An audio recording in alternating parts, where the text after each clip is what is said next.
Observe what President Trump has just spoken as of recently. It's very important. The things which are taking place right now, the words which are being spoken by your leaders, take heed to what your leaders are doing. Do not let it pass by you, because your life depends on everything that they do and everything that they say. Observe what President Trump has spoken, and we're going to give some further commentaries, and I want you to observe the people in the background who surrounds the president.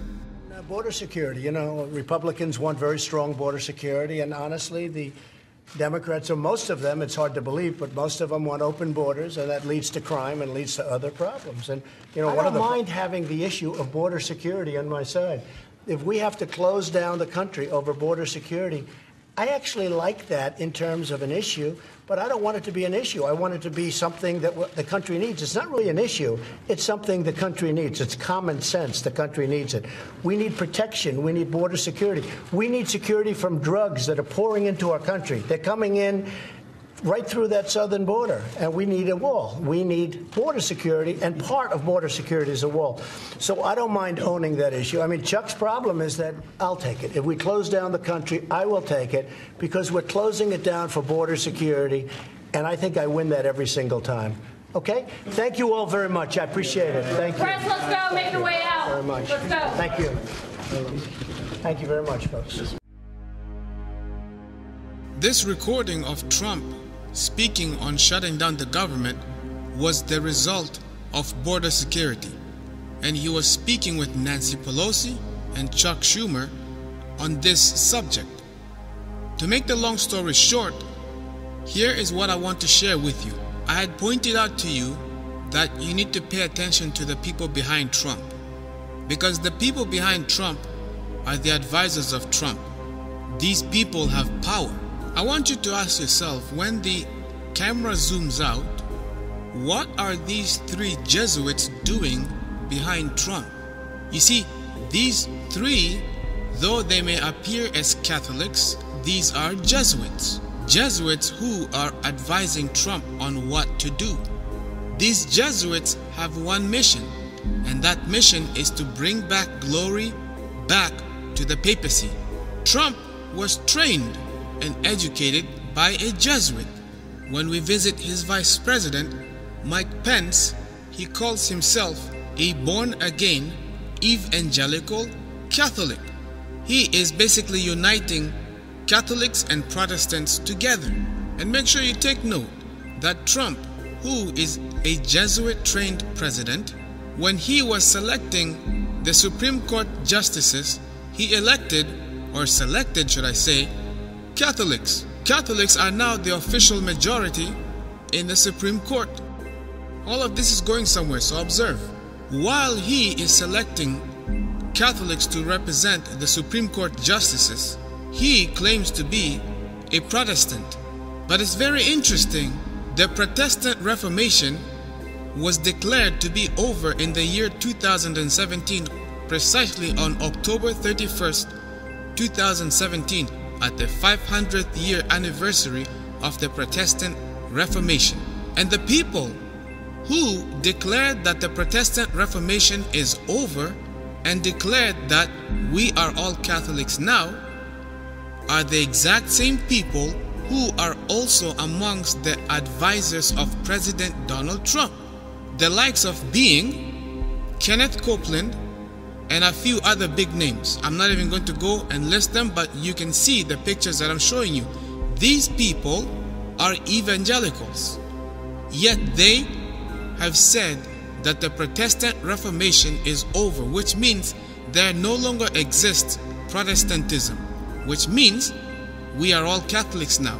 Now the point is, if we are all Catholics now, that means that we are all subject to the agenda of the papacy and of the Roman Catholic Church. What is the agenda of the Roman Catholic Church, you may ask? Well, it's quite simple. The agenda of the Roman Catholic Church can be found in the Pope's 2015 encyclical entitled Laudato Si.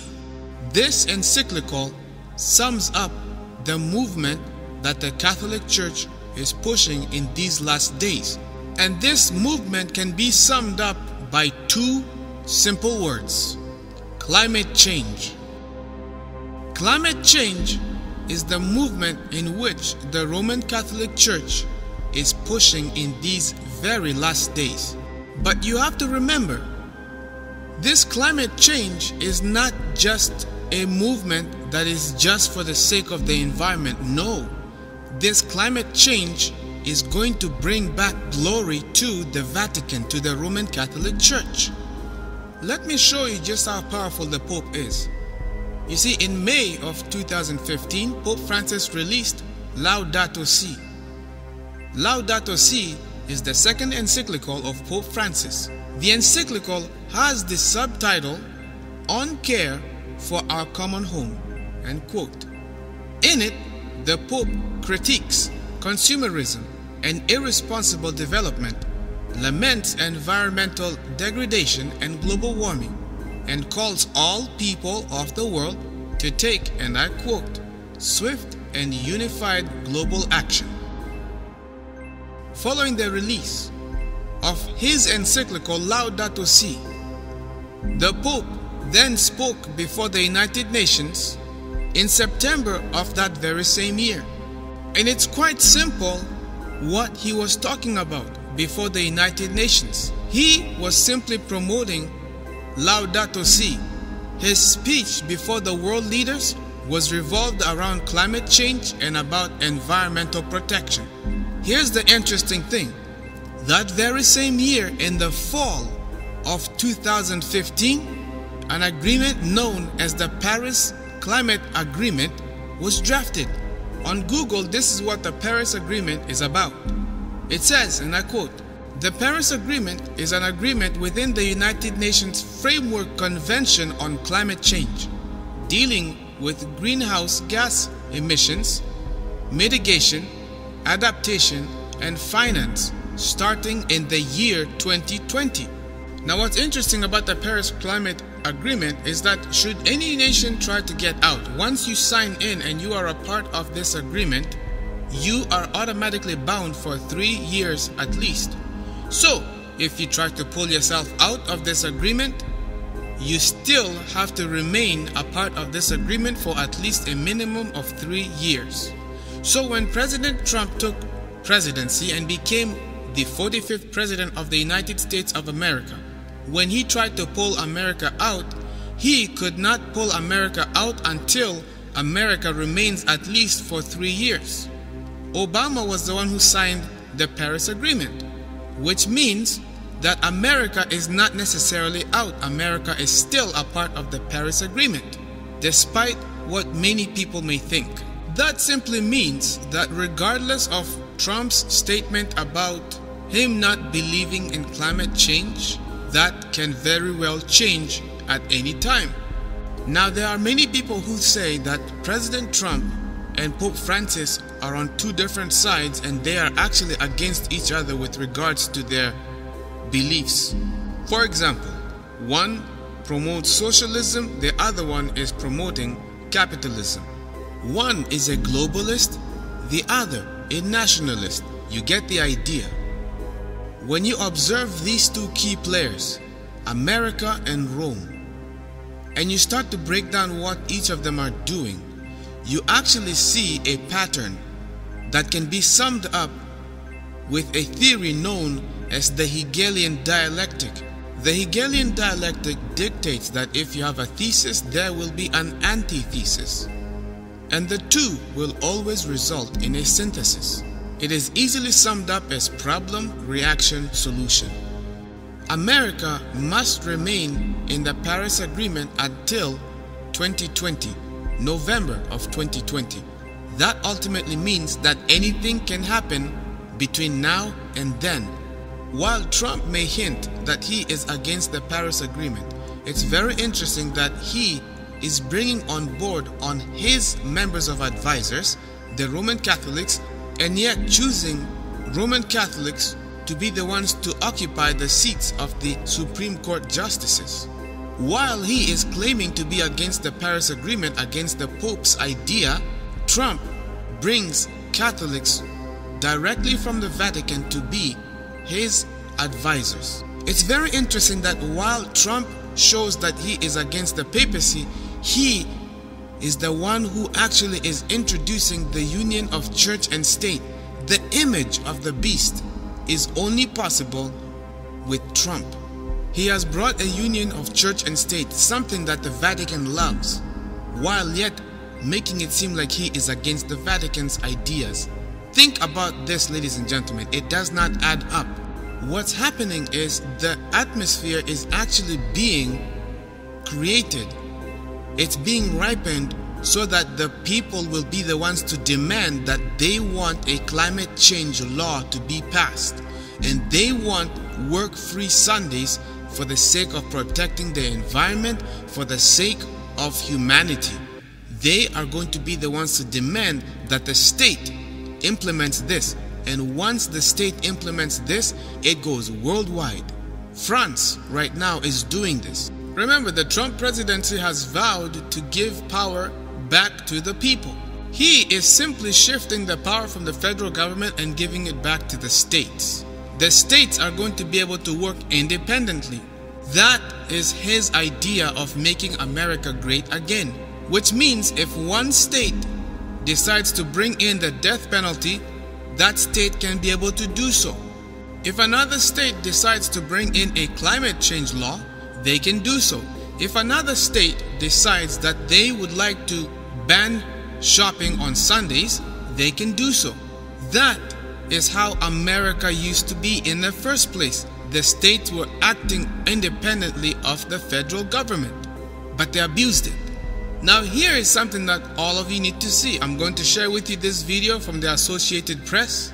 Listen to what these governors of all these different states are speaking with regards to the climate change agreement, because they want to implement climate laws within their states.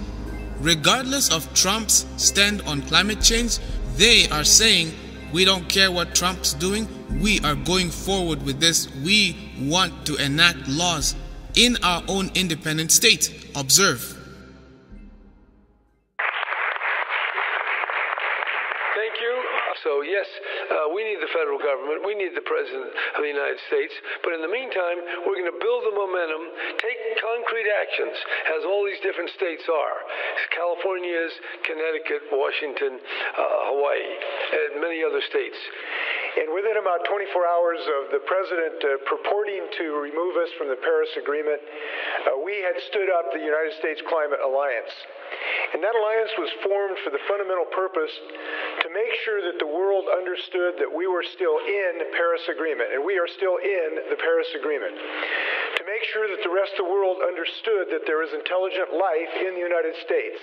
In my own state of Connecticut, where we're a small state, where we've added about 94,000 jobs in the last 7.5 years, 22,000 of those jobs are related to what we're talking about at this conference today. This is doable, and we don't need leadership in Washington to make it happen. In fact, last year, United States emissions fell to the lowest levels in 25 years without any help from Washington. The U.S. is already halfway to the commitment that we made back in Paris. Cities are helping to make that possible, and they will help ensure that we get the rest of the way there no matter what happens in Washington.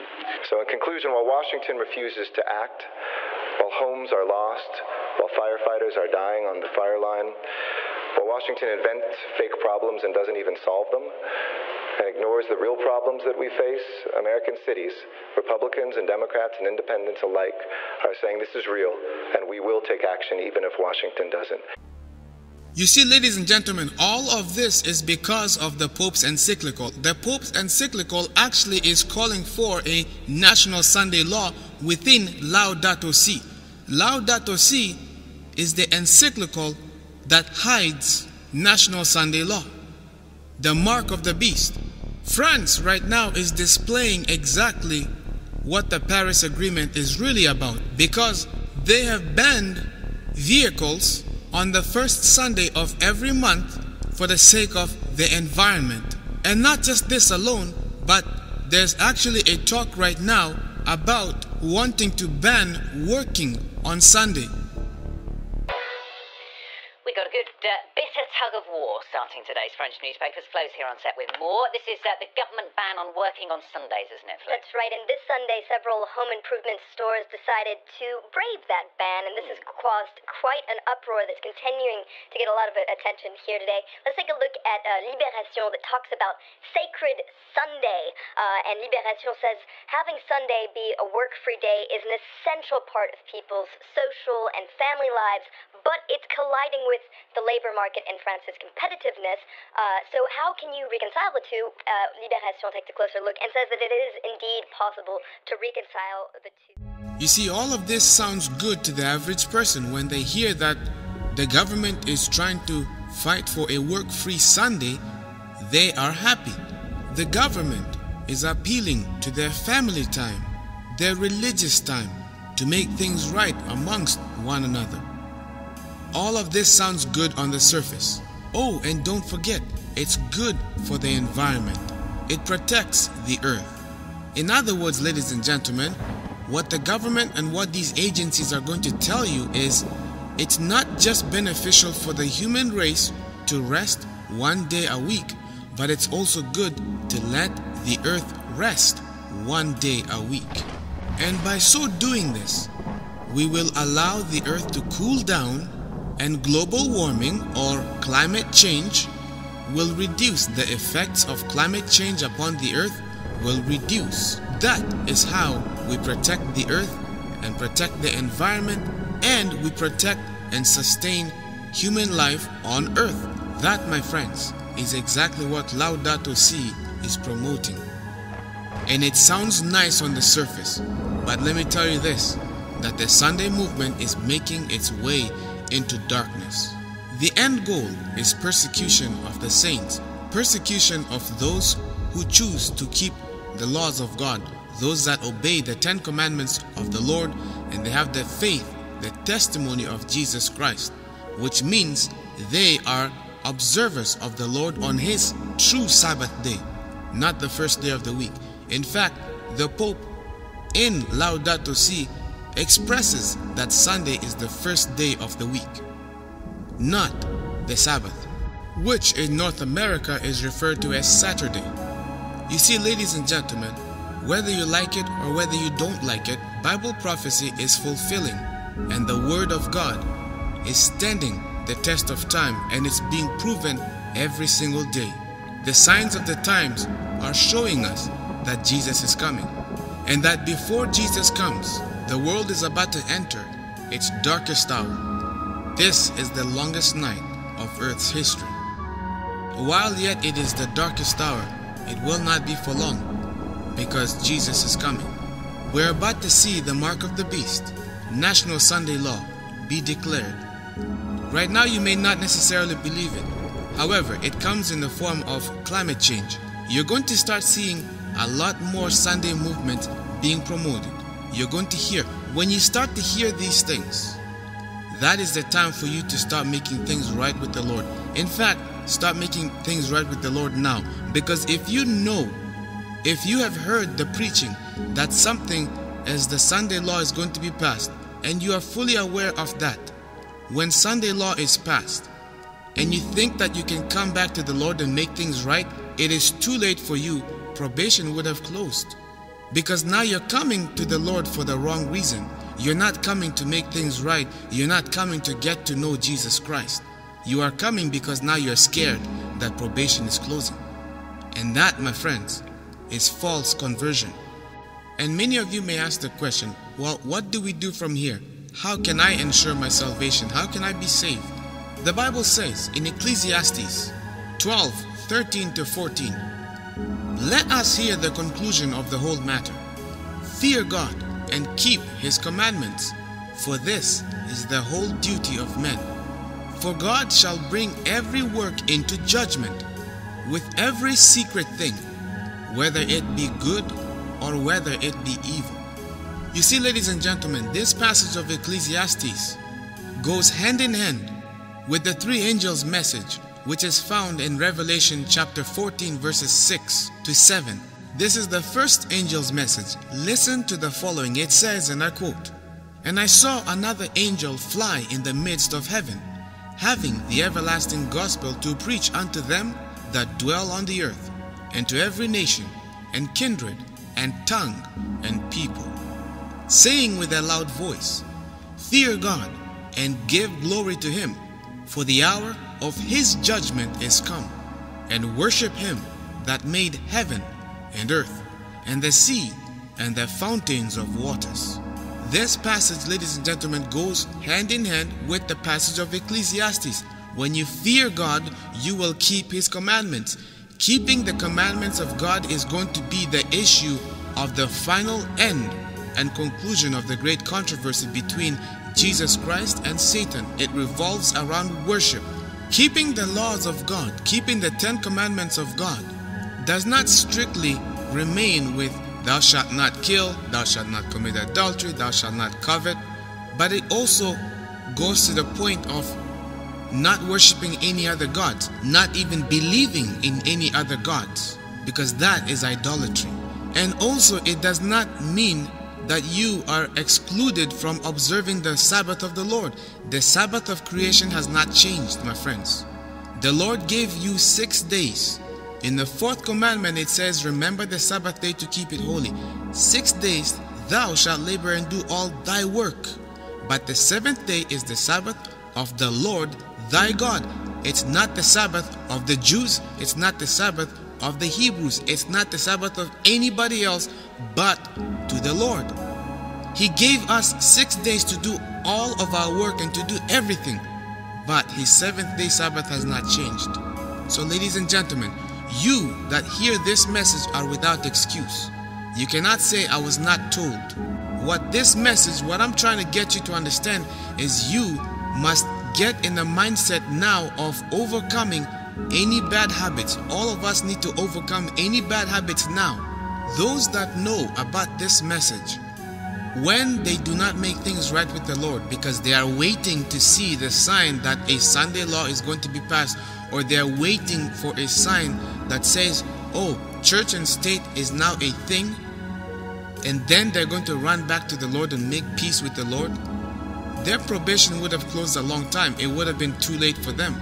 But for those who have not heard this message and do not know of this truth, they will be the ones who still have time to make things right with the Lord, but they have a short space of time. Do not underestimate the Paris Agreement, because these things are the main driving force behind the movement of the mark of the beast, the very mark of authority of the papacy, which they said with their own mouths is Sunday sacredness.